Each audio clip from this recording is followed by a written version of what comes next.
I'm Van Sebastian, here with my co-host S.A. Baz Collins for this week's Written on the Edge, Season 8, Episode 42, Last Week This Morning.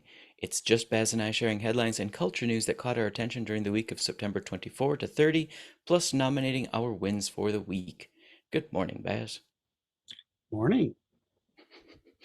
All right, diving into my headlines. Earlier this summer, Marriott Hotel Brands started to reach out to queer families with the slogan #LoveTravels, which is awesome. They've had several ads at this point showing families of various makeups. It's been great.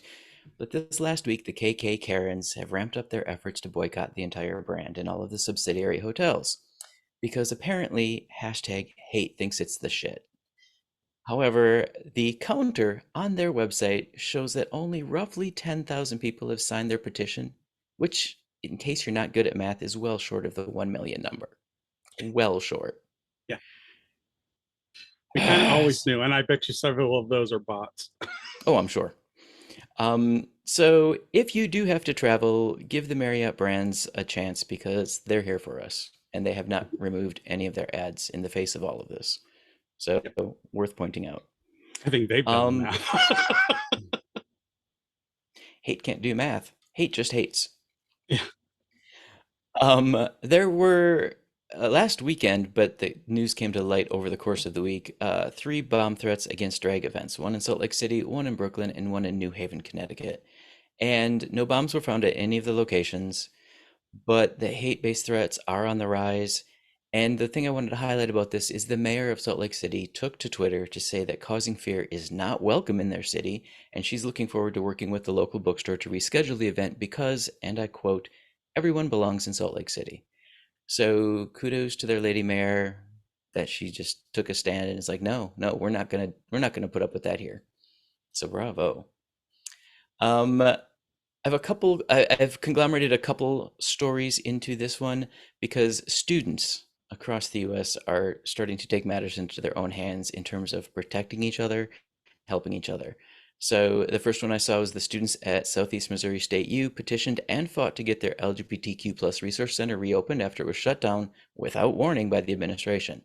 And if you are paying attention to what's going on in Virginia, the students there rallied at the state capitol against the state's anti-trans education policies.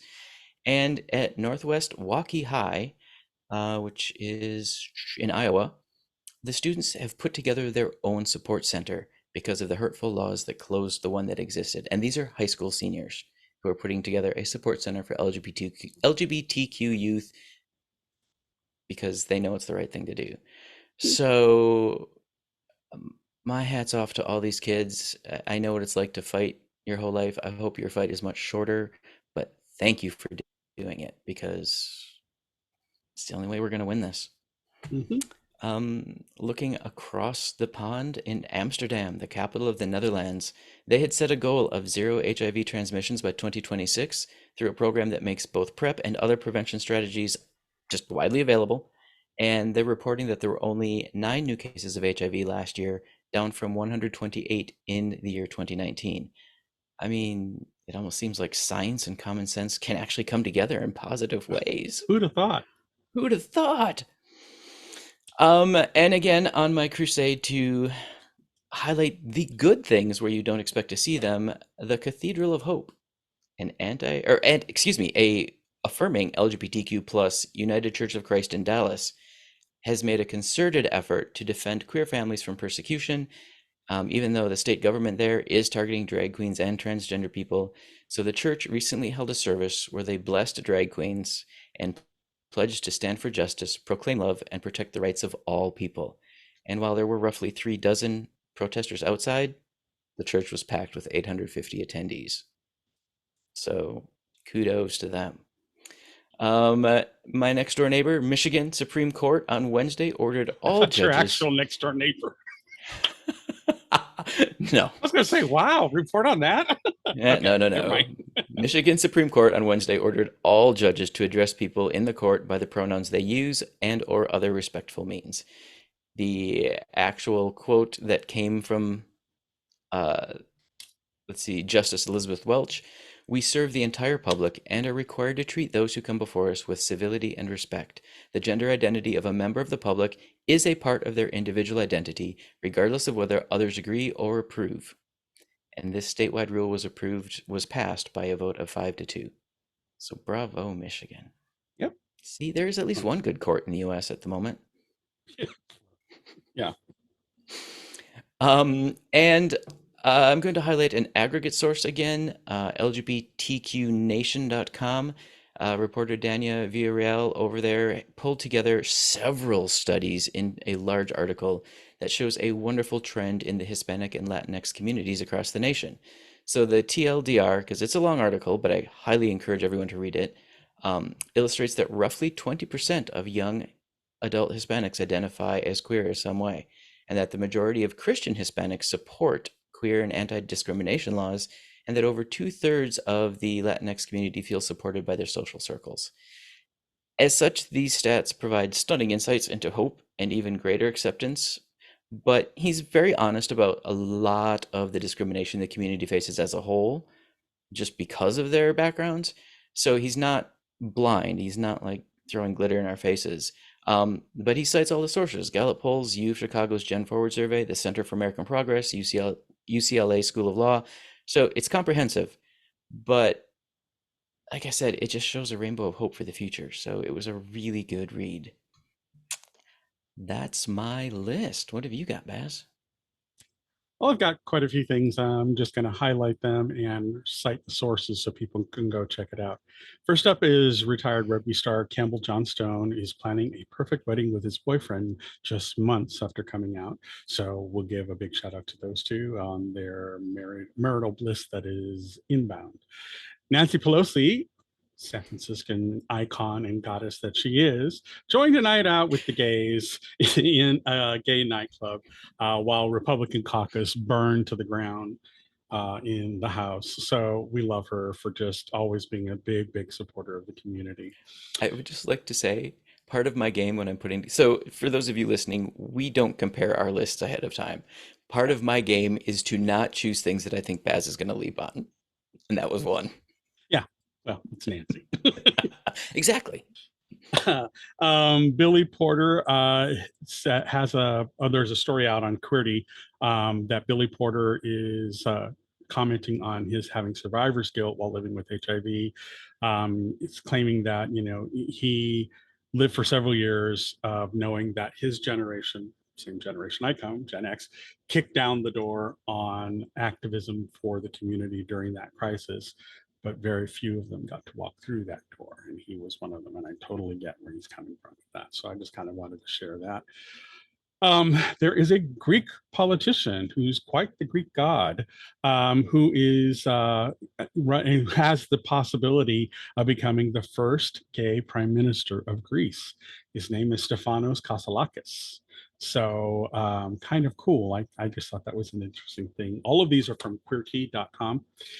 Chris Appleton calls blowing off a drunk Lucas Gage years before sliding into his DMs and then tying the knot. So the couple reveals how when they first met, it was not ideal. Evidently, Lucas Gage was quite inebriated and was really kind of being an outrageous jerk. And Chris Appleton just really wasn't having it, but then gave him benefit of the doubt. And eventually they came together and they even got married. So we love a little story like that. Mm-hmm. There is a new sports drama coming out called Riley. And it's about a high school senior, Dakota Riley, about his routine, about playing by the rules. Of a star football player on the varsity team, expectations are high that he might start an athletic career post graduation. Of course, he also has got to keep up that GPA, balancing schoolwork with practice, and the affections of his friend, who is not quite his girlfriend. But the image of Dakota, carefully built for himself, that high achieving all American jock, begins to crumble when he realizes he can no longer ignore his true self. So it's an upcoming indie. Looking to see if there is a release date. Not as of yet, but I will definitely keep a pin in this, and I will update everyone for when it hits. But it's called Riley, so keep an eye out for that one. Beautiful Thing has made a recurrence back on the West End stage, this time with actors of color. It's the story between Jamie and Steve and living in what is the projects of Britain, the council housing. And it's a wonderful, there's a film built on it that was actually based on the play that originated in the West End way back in the day. And then they made a movie of it, which is fabulous. And we actually have a reaction between Albert and I that is going to be coming to the channel. So definitely Nice. keep an eye out for that.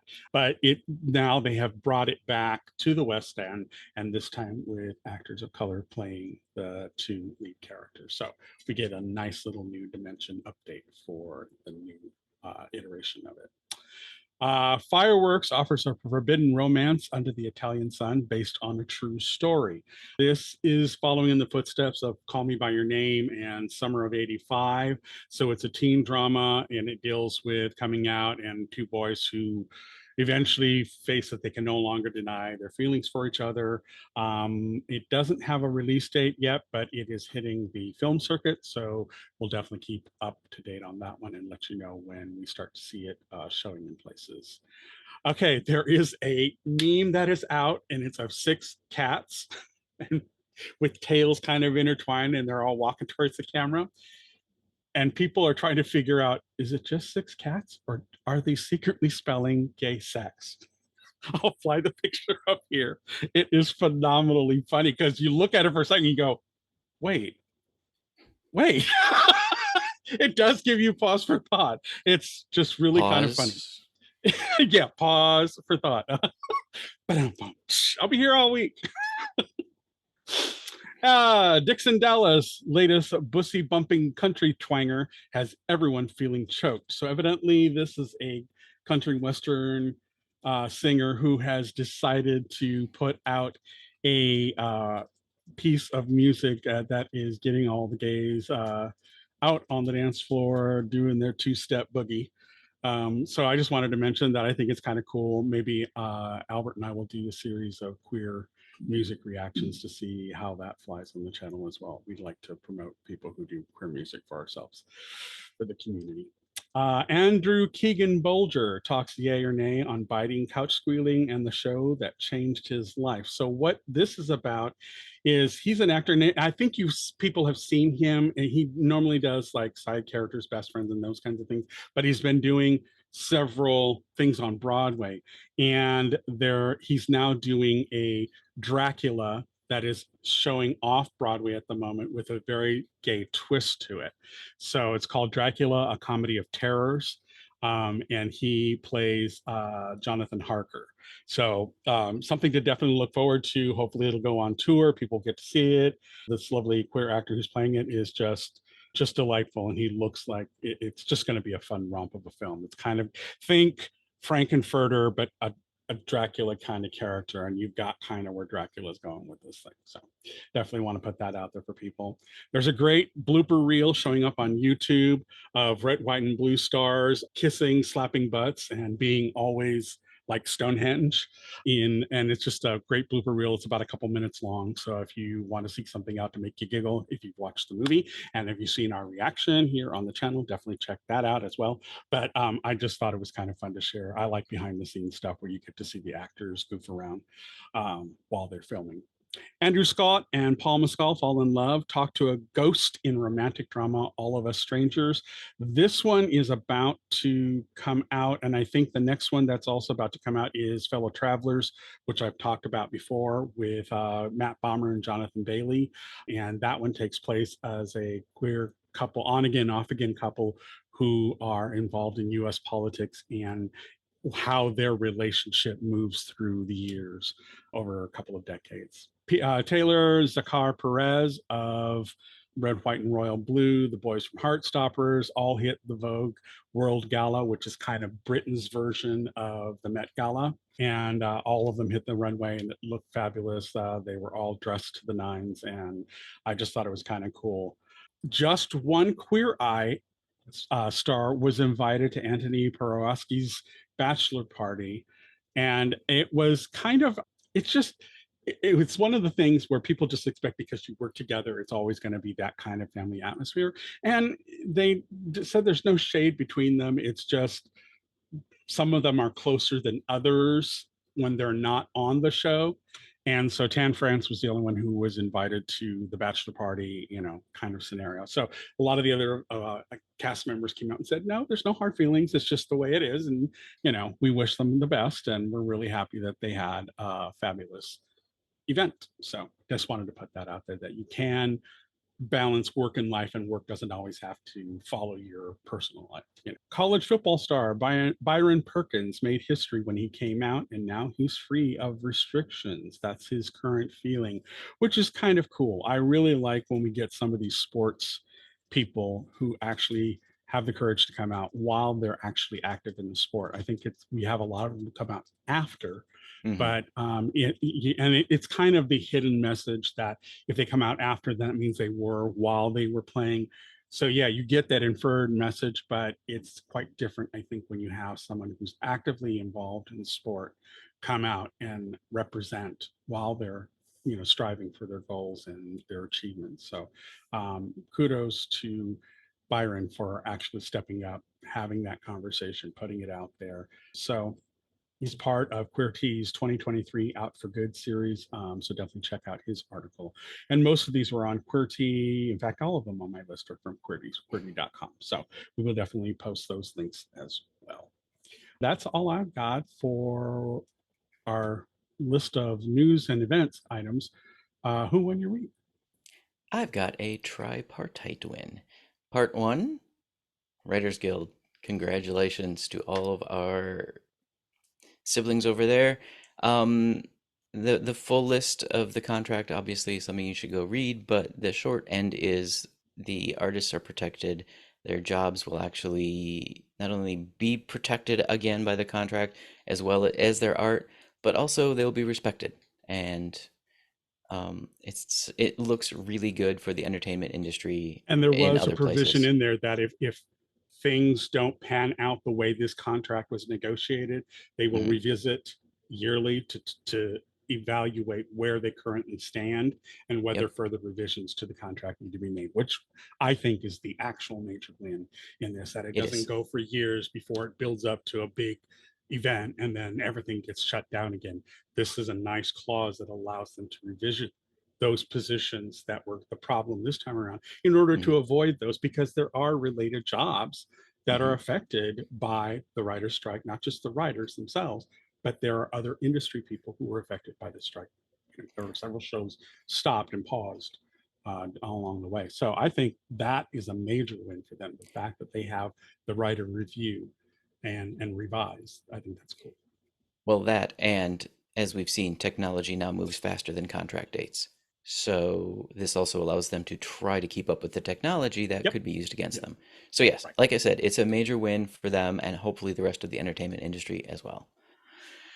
Part two of my win of the week is going to go to Politics Girl. And I say that because we don't often cover politics just because it changes hourly by the minute. Yeah. By the time you report it, something has changed it already. But if you want someone who kind of cuts through the smoke and mirrors and explains things in common English while standing in her kitchen, go follow Politics Girl, politicsgirl.com. And the reason I'm mentioning it is just this last week, she had a video where she did a compare because these things are not the same. And she's talking about the two parties. And she just went through actions. She didn't go into beliefs or anything like that. She went through actions, the actions the Democrats have taken in the last couple months. I mean, she didn't even go back that far, the actions that the Republicans have taken. And she said, we have to stop comparing them as equals because they're not. One party is clearly working for the people, the other party is clearly working for themselves. And she explains it so clearly. I want to shout out kudos to her, but go follow her because it's a really good way to get political insight that, while yes, biased, but she's biased because what's going on in one of the parties is not helpful Normal. or healthy for the country. And I think that's what she's taking a stance against. So And she started as a TikToker, and then She it did. just her influence grew, and she got noticed. And then the Hmm. Midas Touch people got in contact with her, and so now Yep. they've given her a bigger platform, which is where this video is coming from. Yep. So yeah, Exactly. And third and finally, in Idaho at Fox Hollow Elementary School, Jesse Siravanchai, and I'm sorry if I butchered that name, stood beside his trans daughter at the elementary school board meeting, administrators meeting, to fight for his daughter's right to use the bathroom she feels comfortable in. And his quote, it has nothing to do with politics. It has nothing to do with being woke. It has nothing to do with any of this weird stuff. It's just she wants to go to this school and she looks like this. So that lucky child has a warrior for a father, and he won my week. love that. My win of the week is also a duo. It's an honorable mention, and it's just me patting my back and tooting my own horn. I actually have a channel that I established, but I have not posted videos to. That my first video is getting recorded later on this afternoon. And the channel is called Queersay, and that's QW, and then the word hearsay, all one word put together, Queersay. And it's going to be me just ranting or throwing out my thoughts on current topics and how they affect the LGBTQ community. It's going to be across the board. Some of it's going to be things I see at YouTube that just make me go, what? And things in politics, things in economics. I'm a big Peter Zeihan fan, so I tend to watch a lot of his videos. So a lot of my views pretty much follow his. Not always. I disagree with him on several points, but that's kind of where I'm coming from a world economics and geopolitics position. I also am going to be citing all the things I read. I read wide and diverse. So, and I watch the same way. I consume my news the same way. So, it's just going to be me talking about things that I find relevant, that I think are interesting, that are worthy of people's consideration. Um, it's probably going to be controversial from time to time, but I'm not going to be holding back and pulling no punches. So we'll just see how it goes. So I'm just putting it out there. People want to subscribe and check out what I'm rambling about. It's going to be up there. So there's that. Second thing, the person who actually won my week is, if you've not seen it, I suggest you run, and I will put the link down below because this one is worth watching. It is, well, CNN has the one that I happen to watch on their YouTube channel, and it's titled Congresswoman Curses in Passionate Rebuke of Impeachment Proceedings. Representative Jasmine Crockett, a Democrat of Texas, literally ripped the Republicans just so beautifully. I'm like, I literally turned to my husband when I saw that. I said, this is why I want more Black women in Congress. Because when you're talking about impeachment, you're talking about high crimes or misdemeanors. And I can't seem to find the crime. And honestly, no one has testified of what crime they believe the president of the United States has committed. But when we start talking about things that look like evidence, they want to act like they blind. They don't know what this is. These are our national secrets. Looks like in the to me. This looks like more evidence of our national secrets, say on a stage at Mar-a-Lago. When we're talking about somebody that's committed high crimes, it's at least indictments. Let's say 32 counts related to unauthorized retention of national security secrets, 7 counts related to obstructing the investigation, 3 false statements, 1 count of conspiracy to defraud the United States, falsifying business records, conspiracy to defraud the United States, 2 counts related to efforts to obstruct the vote certification proceedings, 1 count of conspiracy to violate civil rights, 23 counts related to forgery or false document statements, 8 counts related to soliciting, and I could go on because he's got 91 counts pending right now. But I will tell you what the president has been guilty of. He has unfortunately been guilty of loving his child unconditionally, and that is the only evidence that they have brought forward. And honestly, I hope and pray that my parents love me half as much as he loves his child. Until they find some evidence, we need to get back to the people's work, which means keeping this government open so that people don't go hungry in the streets of the United States. And I will. They don't be pulling this shit. They don't play. They come for you. If you got that kind of wackadoodle kind of stuff, they're going to call your bullshit out, and they're going to do it loudly, and they're going to do it right in your grill. So kudos to Jasmine Crockett. She's my new spirit animal of the week. I absolutely love her.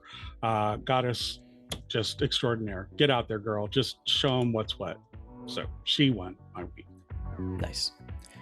All right, folks. Written on the Edge is produced by Rogue Ravens Media. For our disclaimers, links to social media, our listen stations, or to sign up as a guest, visit www.roguepodcast.com. If you enjoy learning about new artists or hearing our thoughts on entertainment media, please like and subscribe so you get the alerts for new episodes. We'll see you back on the show. Bye now.